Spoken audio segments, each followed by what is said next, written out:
Hello. This lecture is going to be about the poetic line. So you were assigned the Rebecca Hazelton article on the line, and one thing that I want to point out is that when you go through these articles, there are these hyperlinks to the different kinds of examples. So always make sure that you go through those so that you will be able to understand the information better when you see an example and you take the opportunity to use the wonders of the internet and go straight to these examples.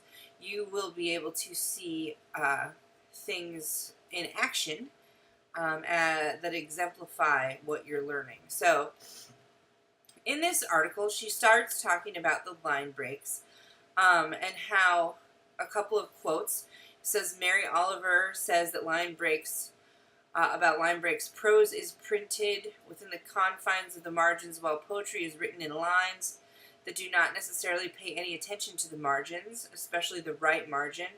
And James Longenbach, who will read about a disjunction article later, he says, poetry is the sound of language organized in lines.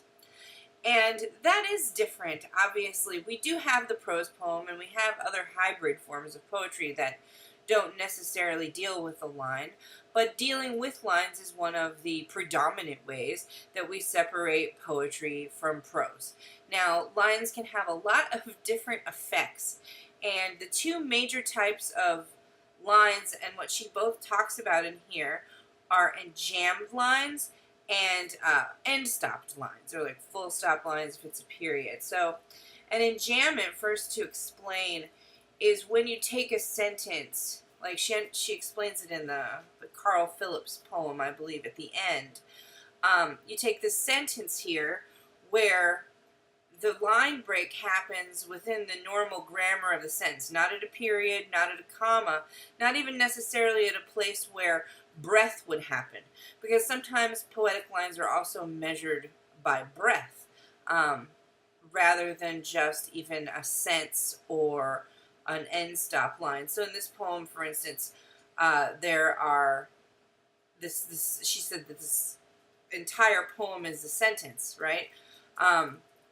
Over the entire course of the poem. So let's read this really quickly.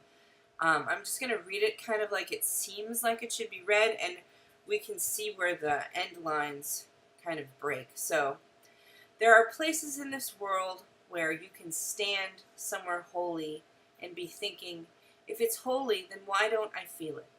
Something, and while waiting, like it will happen any moment, like it will any moment happen, and maybe this is it. A man accosts you, half in his tongue, half in yours. He asks if maybe you are wanting to get high. All the time his damaged finger twitching idly like on purpose at a leash that holds an animal you can't quite put your finger on at first. Until you ask the man, and then he tells you it's a weasel. And of course it is. You've seen them. You remember now, you say, of course, a weasel. So, even though I think this poem is kind of cheating, it's not really just one sentence. There's obviously some run-on sentences and quotes happening here. But the lines do break a lot of the time where the sentence, for instance, like right here, after where, and after don't, and after and. Some of them have commas, obviously, waiting and you. They're end-stop lines. So end-stop lines, that's what that means. And a really good example of the end-stop line is After the Last Fright, which was one of our poems from the first week. Every single line is end-stopped. So it gives, for this poem, it gives a certain, well, so let me backtrack just a little bit back here, and we'll go through each one of the poems one by one. So the lines, what they do is they create many things in the sentence. They are responsible for creating mood and tone and speed and sense, and you can use the line break for all of these things. When she talks about the poem Homeland Security, this was actually a really good exemplar of the line break. So I'm going to click on that, and it brings us to that poem. And she talks about how here, the 4 a.m. cries, that first sentence, not sentence, but that first line, you know, obviously it creates a tension, right? Because it drops off on cries, and you don't know yet what that means, the 4 a.m. cries. And then it goes to, of my sun worm. So it's, the word worm also is interesting, and she points that out because she calls, is the author calling the child a sunworm? But no, then when the break happens and you see the next line, you see that the worm is actually a verb and not a noun. The 4 a.m. cries of my sunworm through the double foam of earplugs and diazepam, which is Valium.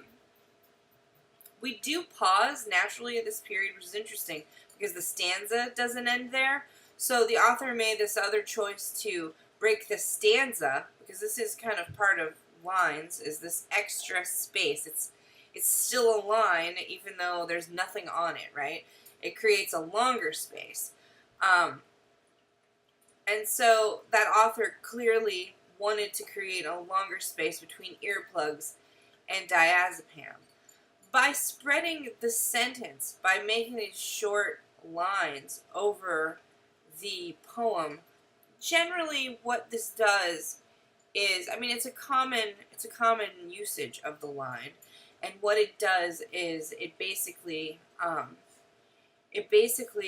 makes it so the movement of the poem comes across as a certain way. So even just by lengthening these lines a little bit more, like in the case of Radio, so this too is a poem that has ends, that has enjambed lines, and lots of, see, he even uses the where here, the same kind of thing, clearing where, she works bearing swans alive into the black earth. She only buries their bodies, their wings. So these lines are just slightly longer, and it creates a little bit of a different effect. Like, you'll notice that just right next to each other, even though this is shorter, it's a similar effect, but it is slightly different.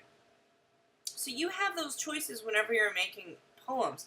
It's not a mistake. Like, it's not, you can sort of try it to see just like where things happen naturally, to see where there's a phrase or a breath or something like that. But then you definitely want to go back and you want to make sure that those are the kinds of choices that you wanted to make. So, like I said, after the last fright, we talk about this one, and she's saying very short declarative sentences, right? I carved upon my desk unsayables. He drank until he vomited on himself. The effect of those periods at the end of each line makes a full stop and a full space. So it gives these lines a little space, and it creates this sort of marching, like where each line is kind of equal. It's not, they are varying lengths. Like this one is a little shorter, obviously, but it's still kind of makes them punctuated as little units that are uniform, and so it's sort of a marching. I carved upon my desk unsayables. He drank until he vomited on himself. Eavesdropping, the others resisted sleep. The house knew the pain of sun on lacquered floorboards. So each one of those you stop. And so it's very different than when you look at a poem that says, the 4 a.m. cries of my sunworm through the double foam of earplugs. It's a different tone. It's a different forward march. It's a different mood in the poem. So we also then click over to Abad with Burning City, the Ocean Vuong poem. This has another organization that's different from the others. It's actually not just even flush left. He uses the margin and big spacing in his line, bringing things out. You know, you say, like, you know, what is the effect of that? Well, first of all, he starts out at the beginning, milk flower petals, right? And talks in here a couple times about petals falling and things falling. And the whole poem is about bombs falling. And so this form creates sort of a mirror of these things falling and this chaos. Dust is rising, and things are happening where see, here's another falling, a curtain of snow, and so again, the milk flower petals, pieces of a girl's dress, these particles, these things. And so that sort of snowfall, skyfall is reflected in these lines. Also, you have the integration of the song lines, right, into the poem, and he's playing on that. This is an interesting line break. It says, his cigarette, outside a soldier spits out his cigarettes as footsteps fill the square like stones fallen from the sky. May all your Christmases be white. Even breaking in the middle of that line lyric, or that song lyric from White Christmas, creates a tension. And all of this creates a tension. If, how Rebecca Hazelton says in her article, if everything were in the exact line like this, the 4 a.m. cries of my son warm through the double foam of earplugs and diazepam, it's not as interesting. She says, well, now I'm just uninterested. Without the odd tones and questions the original and jam lines produce, the scene seems ordinary and dull. Okay, I'm going to stop this and do a second part to this video. It's still part 1 of the lecture, but I'm just going to make this so it's not so long.